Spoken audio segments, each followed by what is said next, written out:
Solomon அரசர் கிபையோனில் இருந்த ஒரு பலிப்பீடத்தில் 1000 பலிகளை செலுத்தி, 1 2 இல்லை, எவ்வளவு பலி? 1000 பலிகளை செலுத்தி ஆண்டவரை மேன்மைப்படுத்துகிறான், ஆண்டவரை மாட்சிப்படுத்துகிறான்.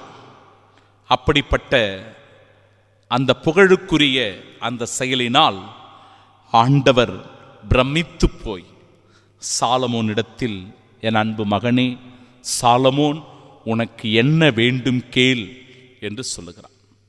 கடவுள் நம்ம கிட்ட வந்து உனக்கு என்ன வேண்டும் கேள் அப்படின்னு சொன்னா, இன்னைக்கு நமக்கு பல தேவைகள் இருக்கிறது. நாம் எதை வேண்டுமானாலும் கேட்போம்.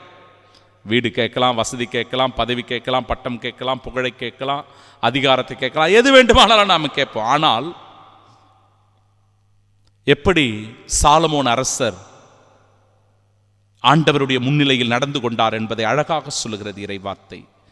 அடியாராகிய என் தந்தை தாவீது உமது பார்வையில் உண்மையுடனும் நீதியுடனும் நேரிய உள்ளத்துடனும் நடந்து கொண்டார்.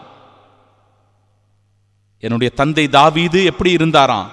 உண்மையோடு நீதியோடு நேரிய உள்ளத்தோடு இருந்தார் உன்னுடைய பார்வையில். அதனால் அவருக்கு பல வெற்றிகளை கொடுத்தீர், அவரை ஆசீர்வதித்தீர், அவருடைய கை ஓங்கி இருந்தது, வல்லமை படைத்தவராக இருந்தார். அதுபோல மக்களுக்கு நீதி வழங்கவும் நன்மை தீமையை பகுத்தறியவும் தேவையான ஞானம் நிறைந்த உள்ளத்தை ஆண்டவரே இந்த அடியானுக்கு தாரும் என்று கேட்கிறார். எதனால பாருங்க, மக்களுக்கு நீதி வழங்க, நன்மை செய்ய, நன்மை தீமையை பகுத்து அறிய தேவையான ஞானத்தை எனக்கு கொடுங்கன்னு கேட்கிறார். ஆண்டவரும் அவன் கேட்டதில் உண்மைத்தன்மையை உணர்ந்து கொண்டு அது ஆண்டவருக்கு உகந்ததா இருந்தது என்று இறைவார்த்தை சொல்கிறது. நாம பலவற்றை கேட்கிறோம் இல்லையா?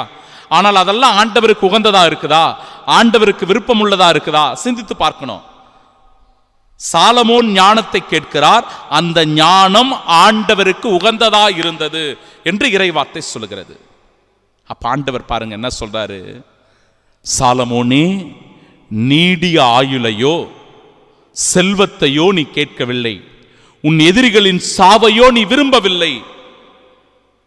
இதோ நான் நீ கேட்ட உன்னுடைய அந்த ஞானத்தை உனக்கு தருகிறேன் என்று சொல்லி ஞானத்தை தருவதை பார்க்கிறோம். சேபா நாட்டினுடைய அரசி கூட சாலமோனுடைய ஞானத்தை கண்டு வியந்து அவரை சந்திப்பதற்காக ஓடி வருவதை காணுகிறோம். பிரியமானவர்களே, உனக்கு நிகராக உனக்கு முன்னோ உனக்கு பின்னோ எவரும் இருக்கப் போவதில்லை. அந்த அளவிற்கு ஞானமும் பகுத்தறிவும் நிறைந்த உள்ளத்தை உனக்கு வழங்குகிறேன் என்று சொல்லி ஆண்டவர் அவருக்கு ஞானம் நிறைந்த உள்ளத்தை வழங்குவதை பார்க்கிறோம். இன்றைய நாளினுடைய நற்செய்தி வாசகத்தில் ஆயனில்லா ஆடுகளைப் போல அந்த மக்கள் எல்லோரும் பரிதவிப்பதை கண்டு ஆண்டவர் வேதனைப்படுகிறார். அவர்கள் மீது பரிவு கொள்வதை பார்க்கிறோம். இன்றைக்கு தலைமை பண்பில் இருக்கிறவர்கள் ஆடுகளை பற்றி கவலைப்படுவதில்லை. பங்கு தந்தையர்களாக இருக்கிறவர்கள் பங்கு மக்களை சரியான இறை பாதையில், ஆன்மீக பாதையில் வழி நடத்துகிறோமா சிந்தித்து பார்க்க வேண்டும். என்னை உட்பட கடவுளுக்கு உகந்த செயல்களை நாம் செய்கிறோமா யோசித்து பார்க்க வேண்டும். ஆண்டவர் இந்த இடத்தில் மனவேதனைப்படுகிறார். அவர்கள் ஆயனில்லா ஆடுகளைப் போல சிதறடிக்கப்பட்டிருக்கிறார்கள், பரிதவிக்கிறார்கள் என்று சொல்லி அவர்கள் மீது பரிவு கொள்வதை, இரக்கப்படுவதை காண்கிறோம்.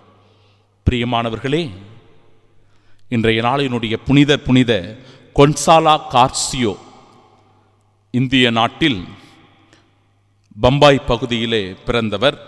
1556 பிரான்சிஸ்கன் சபையில் சேர்ந்து கொண்டு அவர் கடவுளுடைய பணியை செய்து கொண்டிருக்கிறார். அவருக்கு ஒரு சேசு சபையினுடைய குருவானவராக வர வேண்டும் என்பது ஆவல். ஆனாலும் எப்படியோ போய் பிரான்சிஸ்கன் சபையில் சேர்ந்து கடவுளுடைய பணியை செய்கிறார். அந்த இடத்தில் ஜப்பானியர்களுடைய தொடர்பு இவருக்கு வருகிறது.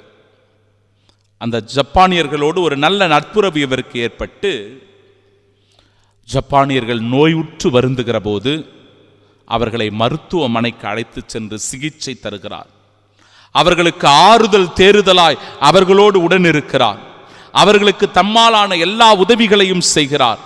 அதன் பின் அவர் ஜப்பான் நாட்டிற்கு சென்று அந்த இடத்திலே மறைப்பணி ஆற்ற வேண்டும் என்று விரும்பி மறைப்பணி செய்தபோது அவர் வாழ்ந்த அந்த காலகட்டத்தில் வேத கலக்கம் ஏற்பட்டு சிலுவையிலேயே அறையப்பட்டு மறைசாட்சியாக மரிக்கிறார் புனித கொன்சாலோ கார்சியா. சகோதர சகோதரிகளே, இந்த வாரம் முழுவதும் நாம் பார்த்தோம் பல புனிதர்களுடைய மரணம், பல புனிதர்களுடைய இரத்த சாட்சி மரணம்.